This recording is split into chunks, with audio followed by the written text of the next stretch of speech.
আসসালামু আলাইকুম গাইস, সবাই কেমন আছেন? আশা করি সবাই ভালো আছেন। আলহামদুলিল্লাহ আমিও অনেক ভালো আছি। আজ বাবজানের ছুটি ছিল, এই জন্য সেহরি খাওয়ার পরে নামাজটা শেষ করে লম্বা একটা ঘুম দিয়েছি। এইদিকে বেলা করে উঠতেই দেখি আমার শাশুড়ি মা আতপ চাল ভিজিয়ে রেখেছে। হাত মুখ ধুয়ে আমার শাশুড়ি মার হাতের কাজে লেগে পড়লাম। আমাদের বাসায় আজ মেহমান আসবে, এই জন্য সকাল সকাল করেই রান্নাবান্না শুরু করে দিলাম। আমাদের এদিকে ঢেকির সংখ্যা একদমই নেই, এই জন্য পাটাতে বেটে এই পিঠাটা আমার শাশুড়ি মা তৈরি করলো। পাকন পিঠা আমার একদমই বানানো হয়নি, এই জন্য আমার শাশুড়ি মাই বানালো। এরই মধ্যে চালের রুটিটাও বানানো হয়ে গেছে, কিন্তু দুঃখের বিষয় এইটাই আমার ভিডিও ক্লিপস নেওয়া হয়নি। বাকি সব রান্নাবান্নার কাজে আমি লেগে পড়লাম। মাংসটা রান্না করার জন্য কড়াইতে আমি দিয়েছি তেল, এরপর দিয়ে দিলাম সকল প্রকার বাটা মশলাগুলো। আমরা কিন্তু তরকারিটা রান্না করতে গেলে সকল ধরনের বাটা মশলাই ব্যবহার করি, কারণ আমরা অনেকবারই দেখেছি বাটা মশলাতে রান্নার স্বাদটা কিন্তু দ্বিগুণ বেড়ে যায়। এত সকাল করে রান্নাবান্না করার একটাই কারণ, আজকে আমাদের বাসায় আসবে আমার ননদ, ননদের বর এবং কি তাদের ছেলে ছোট বাবু। যেহেতু রমজান মাস,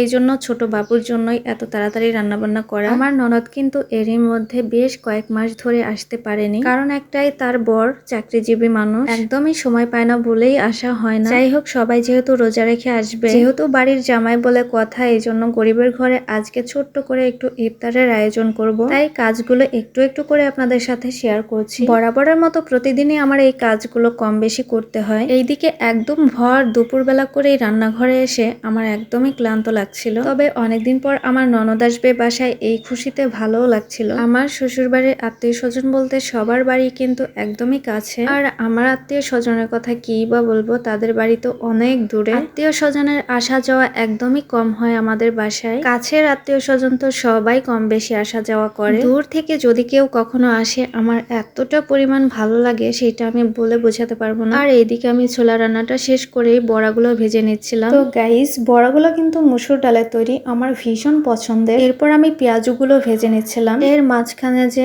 আলুর চপটা ভেজে নিয়েছি, এইটাও আমি ভিডিও করতে ভুলে গিয়েছি। তবে যাই হোক, সব শেষে তো আপনারা কম বেশি সবাই দেখতে পারবেন এই গরিবের ইফতারি আয়োজনে কি কি ছিল। এইদিকে আমার প্রায় একদমই রান্না বান্না শেষ। সকাল করে রান্না করতে বসলে কি হবে, এইদিকে কিন্তু বেশ খানিকটা বেলাও হয়ে গেছে। এরই মধ্যে আমাদের বাসায় কিন্তু মেহমানও চলে এসেছে। বিকেল বেলা করে ইফতারের সময় যেহেতু আর অল্প একটুখানি আছে, এই জন্য আমি সবকিছুই রেডি করছিলাম ঘরে বসে। সবাইকে সাথে নিয়ে ইফতারি করাটা যে কতটা মজার আর কতটা আনন্দের, ফ্যামিলিতে যারা সবাই একসাথে থাকে তারাই শুধু জানে। সবকিছু রেডি করে নিয়ে আমি মেহমানদেরকে ডেকে নিলাম। তো গাইস, আজকে আমার এই ভিডিওতে এই ছোট্ট ইফতারি আয়োজন আপনাদের কাছে কেমন লেগেছে অবশ্যই কিন্তু কমেন্ট করে জানিয়ে যাবেন। আজকের মতো ভিডিওটি এই পর্যন্ত। ভিডিওটি ভালো লেগে থাকলে অবশ্যই লাইক, কমেন্ট, শেয়ার দিয়ে পাশে থাকবেন, আর আমার এই পেজটিতে সবাই ফলো দিয়ে রাখবেন। সবাই ভালো থাকবেন, সুস্থ থাকবেন, নিরাপদে থাকবেন। আল্লাহ হাফেজ, আসসালামু আলাইকুম।